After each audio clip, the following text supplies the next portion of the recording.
नमस्कार, मैं विवेकानंद और आप देख रहे हैं न्यूज फॉर नेशन।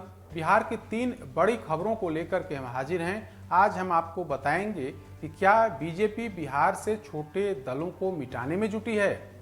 अब सहनी के बाद किनका नंबर है। दूसरी जो बड़ी खबर है कि बिहार विधान परिषद की 24 सीटों पर जो चुनाव होने हैं उसको लेकर चुनाव प्रचार समाप्त हो गया है। सभी दल के नेताओं ने पूरी ताकत झोंकी थी।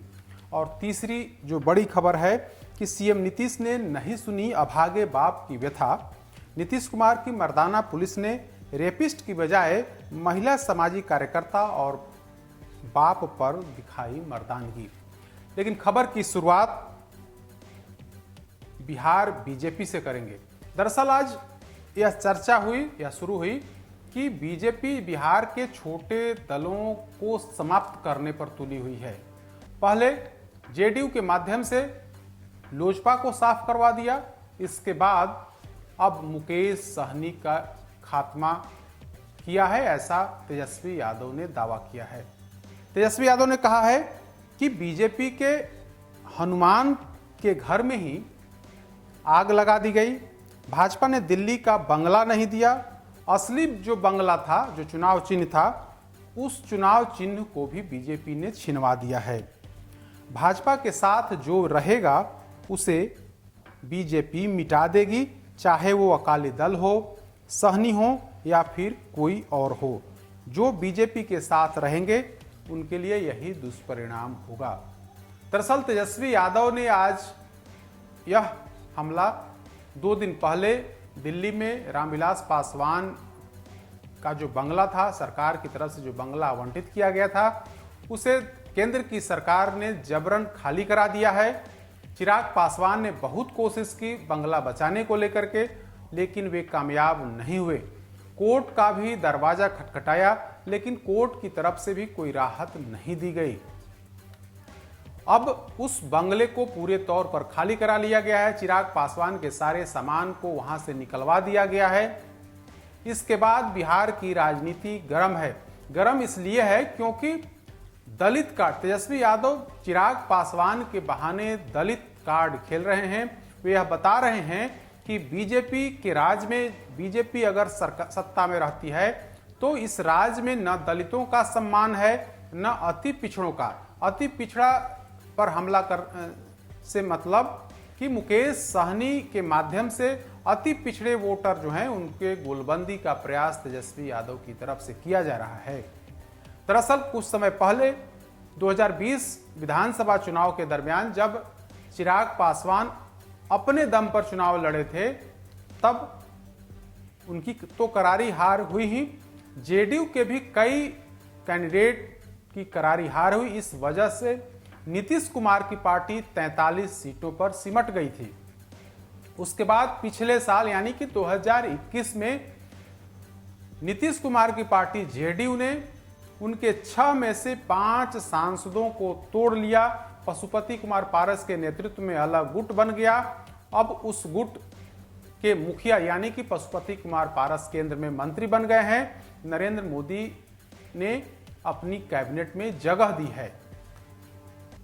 इस तरीके से लोजपा का जो बंगला चुनाव चिन्ह था, बंगला चुनाव चिन्ह छिन गया, क्योंकि लोजपा पर पशुपति कुमार पारस दावा कर रहे थे। ऐसे में निर्वाचन आयोग की तरफ से यह बता दिया गया कि बंगला चुनाव चिन्ह अभी फ्रीज हो रहेगा, उस पर किसी का अधिकार नहीं होगा। अगर आप लोग चुनाव लड़ते हैं तो आप लोगों को दूसरा चुनाव चिन्ह दिया जाएगा, और दिया भी गया। तो इस तरीके से चिराग पासवान का बंगला तो छिना ही गया, यानी कि जो सरकारी आवास था केंद्र की सरकार ने वो तो छीन ही ली, उसके पहले ही जो चुनाव चिन्ह था बंगला, उसे भी छीन लिया गया। उसके बाद मुकेश सहनी 2020 विधानसभा चुनाव में मुकेश सहनी बीजेपी के सहयोगी बने थे। समझौते के तहत भाजपा ने उन्हें 11 सीटें दी थी। 4 विधायक चुन करके आए भी, हालांकि मुकेश सहनी की हार हो गई थी। बीजेपी के सहयोग से वे विधान पार्षद बने, नीतीश कैबिनेट में मंत्री रहे। लेकिन उत्तर प्रदेश चुनाव के दरमियान दोनों दलों में विवाद बढ़ गया। मुकेश सहनी सीधे तौर पर बीजेपी को चैलेंज देते दिखे। इसके बाद नेतृत्व के तल्ख तेवर हुए। इसके बाद 3 विधायक, जो बाकी बचे 3 विधायक थे, मुसाफिर सहनी का तो निधन ही हो गया था, बाकी बचे जो 3 विधायक थे बीजेपी ने अपने पाले में मिला लिया है। तो इस तरीके से बिहार विधानसभा में वीआईपी पार्टी यानी कि मुकेश सहनी पूरे तौर पर उनकी पार्टी के जो तीनों विधायक थे वे बीजेपी में चले गए, लिहाजा वहां सफाया हो गया। मुकेश सहनी की पार्टी का विधानमंडल में सफाया हो गया कुछ समय तक, यानी कि जुलाई 2022 तक मुकेश सहनी का कार्यकाल बचा हुआ है। उसके बाद भी रिचार्ज होने की संभावना नहीं है। तो इस तरीके से मुकेश सहनी को भी बीजेपी ने पूरे तौर पर साफ कर दिया है। चिराग पासवान, जेडीयू के सहयोग से चिराग पासवान का भी समापन हो गया है। पहले बंगला छिना, उसके बाद अब सरकारी आवास भी छिन गया है। तो इस तरीके से चिराग पासवान की भी समाप्ति हो गई। चिराग पासवान अब अकेले सांसद अपने दल से बचे हैं। तो इस तरीके से तेजस्वी यादव ने हमला बोला है और कहा है कि जो लोग भी, जो दल भी बीजेपी से सटने की कोशिश की या बीजेपी से समझौता किया, उसका हश्र यही हुआ है। उन्होंने उदाहरण सबसे पहले अकाली दल का दिया है, उसके बाद चिराग पासवान की पार्टी लोजपा का दिया है और अब मुकेश सहनी का हवाला दिया है और कहा है कि इन लोगों की, ये दल पूरे तौर पर समाप्त हो गए। जनता ने इन दलों को नकार दिया है और इसमें कहीं ना कहीं बीजेपी की बड़ी भूमिका है। तो अब देखने वाली बात होगी कि अगला नंबर किसका होगा। हालांकि जो चर्चा है कि बीजेपी की नज़र जीतन राम मांझी की पार्टी के जो विधायक हैं उन पर भी, हालांकि कुछ दिन पहले बिहार बीजेपी के प्रदेश अध्यक्ष संजय जायसवाल ने जीतन राम मांझी से मुलाकात भी की थी और कहा था कि हम दोनों की जो बैठक है वो शिष्टाचार मुलाकात है। लेकिन जो जानकारी है कि बीजेपी चाह रही है कि जीतन राम मांझी हमारे दल में उनका विलय हो जाए और जीतन राम मांझी को कहीं का राज्यपाल बना दिया जाए, ऐसी चर्चा है। हालांकि इस तरीके की चर्चा पहले भी हुई है। पहले भी उनसे कहा गया था कि आपको हम कहीं ना कहीं बड़ी जिम्मेदारी देंगे, लेकिन तब जीतन राम मांझी ने इसे अस्वीकार कर दिया था। अब एक बार फिर से चर्चा है कि बीजेपी चाह रही है कि जीतन राम मांझी हमारे साथ हो जाएं, उनके विधायक हमारे साथ हो जाएं और उन्हें हम कहीं कोई बड़ी जिम्मेदारी दें। तो इस तरीके की चर्चा चल रही है। चर्चा यही है कि बीजेपी सभी छोटे दलों को खत्म करने पर तुली हुई है। दूसरी जो बड़ी खबर है कि बिहार विधान परिषद की 24 सीटों पर चुनाव होने हैं। 4 तारीख को मतदान है। आज चुनाव प्रचार का अंतिम दिन था। सभी दल के नेताओं ने अंतिम दिन भी पूरी ताकत झोंक दी। जो मतदाता थे, जो पंचायत प्रतिनिधि, जो वोटर होते हैं, उन वोटरों को एकजुट करने की पूरी कोशिश की, चाहे भाजपा हो या फिर जेडीयू या राजद। सभी दल के नेताओं ने पूरी ताकत लगा दी। तेजस्वी यादव लगातार कई दिनों से चुनाव प्रचार कर रहे थे। एक एक दिन में 3-4 जिलों में जाकर के जनसभा, कार्यकर्ता सम्मेलन या जनसभा कर रहे थे। वहीं बीजेपी के प्रदेश अध्यक्ष के नेतृत्व में उनके नेता, मंत्री भी लगातार सभा कर रहे थे, बैठक कर रहे थे, वोटरों से मिल रहे थे, रणनीति पर काम कर रहे थे। तो हर दल, जेडीयू की अगर हम बात कर लें तो जेडीयू में मुख्यमंत्री नीतीश कुमार को छोड़ करके और आरसीपी सिंह को छोड़ करके बाकी के अन्य नेता जो हैं वे लगातार चुनाव प्रचार कर रहे थे। नीतीश कैबिनेट के अधिकांश मंत्री चुनावी प्रचार कर रहे थे। राष्ट्रीय अध्यक्ष ललन सिंह भी लगातार मुंगेर क्षेत्र समेत अन्य क्षेत्रों में जाकर के पार्टी उम्मीदवार को जिताने की अपील कर रहे थे। वहीं संसदीय बोर्ड के राष्ट्रीय अध्यक्ष उपेंद्र कुशवाहा समेत संगठन के जो अन्य नेता और कार्यकर्ता हैं वे लगातार चुनावी प्रचार कर रहे थे। आज चुनाव प्रचार समाप्त हो गया है। परसों यानी कि 4 तारीख को वोटिंग है और 6 तारीख को काउंटिंग है।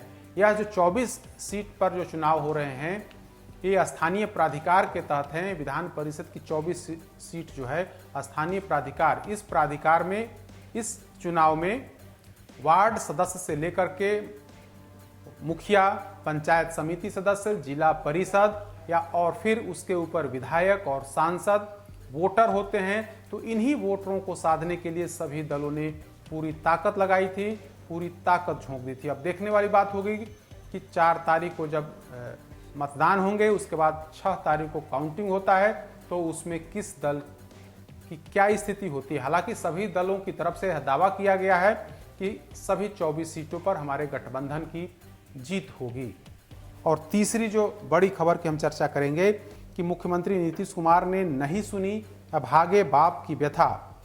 नीतीश कुमार की मर्दाना पुलिस उस अभागे बाप को हिरासत में ले लिया, साथ ही उनका साथ दे रहे महिला सामाजिक कार्यकर्ता को भी पुलिस ने हिरासत में लेकर के थाना पहुंच गए।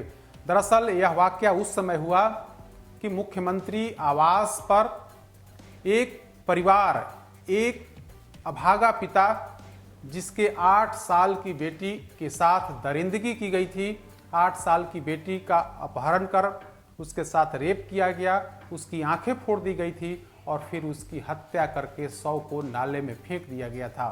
तो इसी मामले में पीड़ित परिवार जो है, एक पिता जो है न्याय मांगने के लिए मुख्यमंत्री के दरवाजे पर गया था। उनके साथ एक सामाजिक कार्यकर्ता थी, महिला सामाजिक कार्यकर्ता।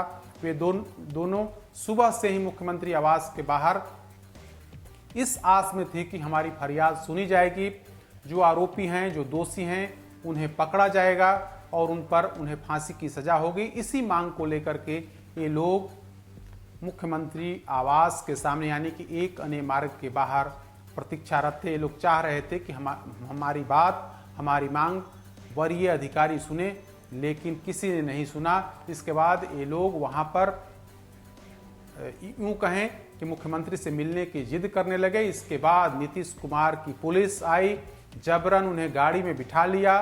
भले ही जो आरोपी हैं उनको पकड़ने के लिए पुलिस ने मर्दानगी नहीं दिखाई, लेकिन जो पीड़ित परिवार है जिसके 8 साल की बेटी के साथ इस तरीके की घटना को अंजाम दिया गया हो, उस बाप को न्याय की जगह उसे पुलिस ने हिरासत में ले लिया और सचिवालय थाने ले गई।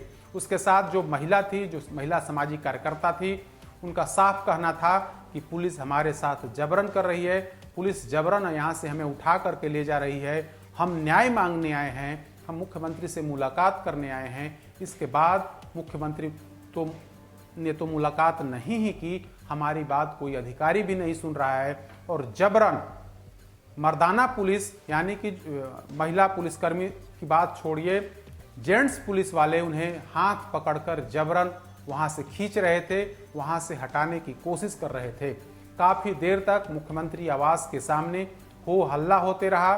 कई मीडिया कर्मी भी वहां पहुंचे, बड़ी संख्या में पुलिस पहुंची, सचिवालय थाने के इंस्पेक्टर से लेकर के कई अधिकारी वहां पहुंच गए, क्योंकि यह मामला मुख्यमंत्री आवास का के सामने का था। लिहाजा पुलिस कोई रिस्क मोल लेना नहीं चाहती थी। काफी देर तक वहां शोर शराबा हुआ। इसके बाद सचिवालय थाने की पुलिस दोनों को, जो अभागा बाप था, जिस बाप के 8 साल की बेटी के साथ इस तरीके की घटना घटी थी, उसे थाने में ले जाया गया और वहां पर पुलिस ने पूछताछ की है और कहा है कि हम आपकी बात को पहुंचा देंगे। हम आपको बताएं कि होली के दिन बांका जिले के चांदन थाना क्षेत्र में एक 8 साल की बच्ची का अपहरण कर लिया गया था। मासूम बच्ची के साथ गैंग रेप करने के बाद उसकी दोनों आंखें फोड़ दी गई थी, फिर उसकी हत्या करके एक नाले में फेंक दिया गया था। बच्ची होली खेलने के लिए अपने घर से निकली थी। तो इस मामले में जो पिता है, वो पिता अपनी बेटी की न्याय के लिए मुख्यमंत्री के आवास पहुंची थी, लेकिन किसी अधिकारी ने कोई फरियाद नहीं सुनी। उल्टे सुशासन की पुलिस इन दोनों को यानी कि महिला सामाजिक कार्यकर्ता और उस पिता को जबरन वहां से घसीटते हुए और गाड़ी